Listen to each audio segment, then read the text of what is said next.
This IPO is about 1.35 crore shares sale. The offer is from our venture PE investors who are offering their shares for sales, and about 95 crores new money, which we are taking to buy a building in the NCR area, about 1200. Total capital raise will be 125 crores. None of the promoters is selling anything, and also ESOP holders, employees are also not selling. We are basically for last 5 years we have been growing at the rate of 21% CAGR. Currently, the last year the turnover was 438 crores.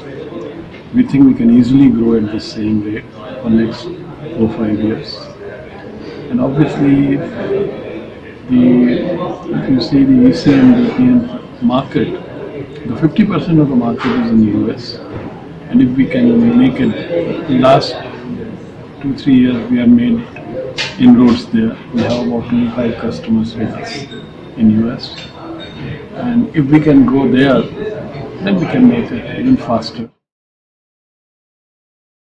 So at the moment, the distribution of the revenue is 40% from India, 26% from US, 26% from Middle East and Africa, and about 7% from APAC. Last year we went into UK.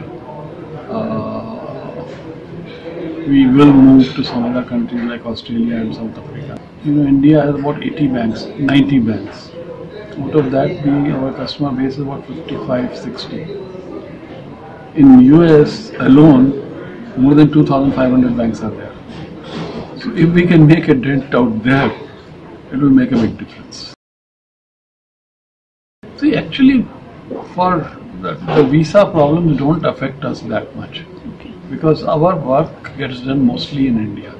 Okay. And for in US, we employ a lot of people from US itself. So, and only 20% work of implementation has to be done there. So for that we can as well use the US people. What happens, the Gartner and these companies are advisory companies. So when customers ask them, what should they use, where should they go, what are the kind of platform they should select, they generally recommend. In fact, the interesting part is last year we got 6 leads and we converted 5 of them.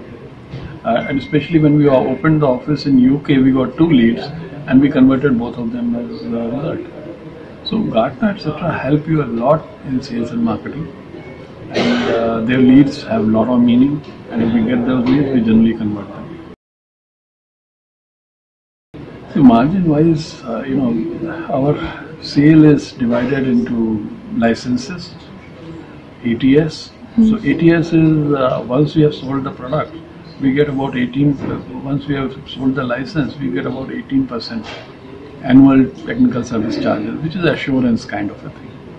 So if you combine these two things, about 50% of our 46-47% of our sales is a very high margin area, where the typical 90% margins we have. Because once we have fixed expenses of R&D taken out, then the whole thing is a margin. So whether we sell 100 crore or whether we sell 500 crore, the cost will remain same. So this is a high margin area. So so the business has margins. Even the implementation, we have a margin of about 55%. The problem is, how do we spend these margins? So if we spend more on, say, R&D or more on sales and marketing, then there will be net margins will become smaller. 2 years back, we increased our R&D expense by 50%. And we also did increase the sales and marketing costs tremendously. So now the sales team is about 250 people, so which is far larger for our size of company. But we have done that looking at the future. 21-20% growth will be normal, and our costs will grow by 14-15%. So you can see there is a continuous margin build-up. we are a software product company and we can't be compared with IT services companies. Because in IT services, like we say that we make 96 new deals or 96 new logos every year. I mean, even Infosys will be making only 5 or 10 or 15 new logos. So our new logo acquisition is huge. Our implementation is not that much. If you see the number of people growing, we have been growing 21% for last 5 years.